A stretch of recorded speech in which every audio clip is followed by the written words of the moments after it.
Saudações, família Inécio Culto. Acredito que todos que seguem este canal já sabem que em épocas muito remotas existiam muitas falácias, não somente sobre o avistamento de lobisomens, mas também de regiões que foram aterrorizadas e por muito pouco não foram totalmente dizimadas por essas criaturas. E alguns desses nomes acabaram se tornando bastante conhecidos e terminaram sendo gravados na história através de documentos antigos que relatam supostas existências dessas bestas. Hoje eu lhes contarei a história de um homem que colocou muito medo em um remoto vilarejo chamado Dolly. No ano de 1570, os rumores se espalhavam ao leste da França sobre uma criatura monstruosa que vagava durante as noites, não somente pelos campos, mas também por becos escuros. Esta criatura andava à procura de mulheres e crianças desavisadas para poder atacar e saciar a sua fome de carne fresca e sangue.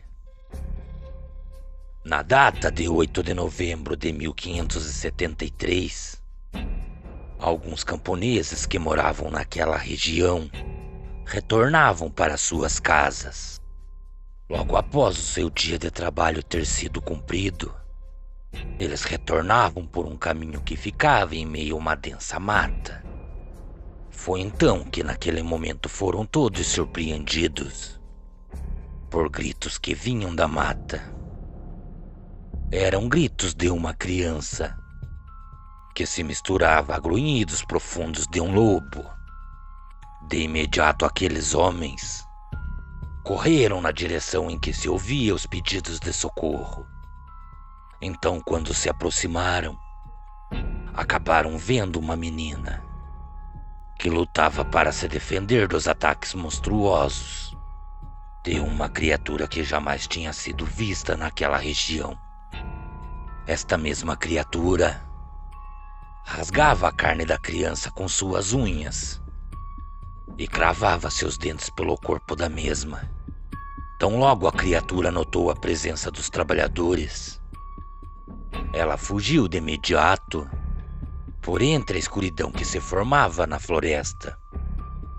Ninguém conseguiu identificar quem ou o que era aquilo, mas muitos homens que presenciaram o ocorrido afirmaram que era somente um grande lobo de pelagem escura, enquanto outros confirmaram dizendo que o que fez tudo aquilo com a criança era uma criatura que possuía a semelhança humana de um eremita que morava próximo àquela região.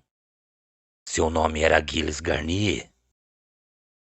E dessa forma, muitos que moravam próximo passaram a acreditar que este homem era um lobisomem. Logo após o ataque que a garota sofreu na mata, outros casos foram relatados nos dias seguintes. Houve o desaparecimento de um outro menino no dia 15 de novembro. E tão logo este jovem sumiu, seguido disso houve o assassinato de duas meninas e um jovem adolescente que, depois de sair de sua casa, foi encontrado somente dias depois, completamente desmembrado em meio à mata. Conforme as semanas iam se passando, os ataques também passaram a se tornar frequentes. A criatura passou a matar o que estivesse em seu caminho, fossem elas mulheres, homens ou idosos. Quando muitas dessas vítimas eram encontradas, seu corpo geralmente era encontrado completamente mutilado. E sempre havia parte de seus corpos que haviam sumido. Havia a suspeita que todas essas pessoas teriam sido mortas por um loup-garou. E como essa suspeita caía sobre Gilles Garnier, as autoridades daquela região se encontravam aterrorizadas com tantas mortes. Então foi dado a permissão para que os moradores e também os caçadores pudessem caçar a criatura em toda a extensão daquela região. E foi exatamente no dia 3 de dezembro de 1573 que foi criado o decreto. Esta declaração foi lida em meio à praça pública da cidade, para que todos pudessem ouvir. De acordo com a denúncia feita ao tribunal desta cidade, os territórios que abrangem o Espanha, Salvege e Cochapã, e toda a aldeia vizinha onde por inúmeras vezes foram relatados os aparecimentos da tal criatura, que possui a semelhança de um grande lobo e tem atacado crianças, mulheres e jovens, também tem sumido com eles, e por diversos outros ataques que tem colocado em risco a vida de todos e qualquer transeunte que reside nesse país, foi concordado por todos do referido tribunal, visando evitar qualquer perigo maior. Está suspendido todo e qualquer decreto que denominava a proibição à caça, e a partir da eventual data citada, todos os habitantes que possuem armas estão incumbidos de caçar, capturar ou matar a criatura em todo o território em que ela tem agido e feito vítimas, sem que isso implique como sendo crime. Neste mesmo período, a menina que havia sido atacada na floresta acabou por não resistir aos ferimentos e acabou morrendo. Então, àquela altura, a suspeita que Gilles Garnier era o lobisomem já eram grandes. E isso acabou resultando na sua imediata prisão. Gilles Garnier não morava dentro do vilarejo de Dole. Sua casa era bastante afastada do vilarejo. Sua casa era construída em um amontoado de pedras e ficava em meio à floresta. E seu teto era feito de um mato muito parecido com o que chamamos por feno, mas eles o chamavam de relva.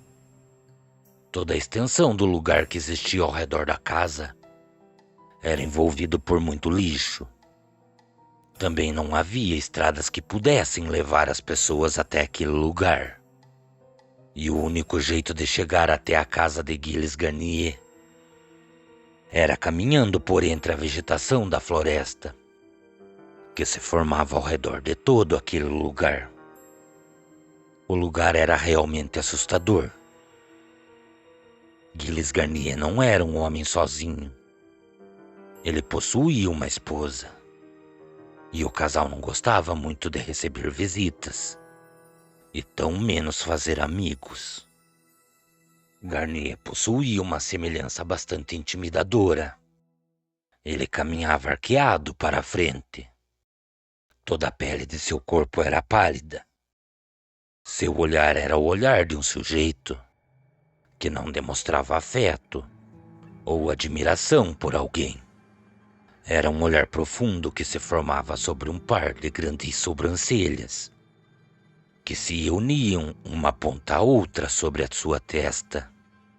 Raramente era possível ouvir a sua voz, pois ele não conversava com quase ninguém.